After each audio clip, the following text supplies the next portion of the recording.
তো আজকে আমার মহারানী আজকে পাস পেয়ে গেছে। সকাল থেকে না ভিডিও না কোনো কিছু। আজকে আমার ভিডিও ছিল, ভিডিও করতে হয়নি। তারপরে বাহ। দুপুরবেলা কালকে আমরা কোনো কারণে ঘুমাইনি সারা রাত আমার কেউই। আচ্ছা। তো আমরা 2টোর সময় ঘুম থেকে উঠেছি। দুপুরবেলা ঘুমিয়ে যাবে।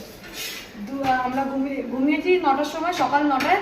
আর দুপুর 2টোর সময় ঘুম থেকে উঠেছি। উঠে ডিম আলু ভাতে ডাল করেছি। তো ডালটা না এতদিন যেহেতু আমরা ছিলাম একটা গুমোট গন্ধ এসে গেছে, রোদে দিতে হবে।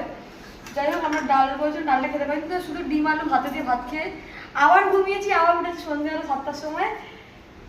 দিয়ে গেছিলাম মায়ের বাড়িতে, দিয়ে এখন এলাম। এসে দেখি রুটি ছিল 5খানা। তো সোমনাথ হয়ে যাবে, বাসি রুটি বা ও খায় না বেশি। কি কুড়ে ফেলে দেবো বলো? 5খানা কি রুটি কুড়ে? মনে কিন্তু পয়সা লাগে না। আর মাম্মা ভাত খাইছে বিকালবেলা, তো বললাম মা এখন তাহলে ম্যাগি খাবো। আর আমি মায়ের ঘর থেকে ভাত আর ডিমের ঝোল খেয়ে এসেছি।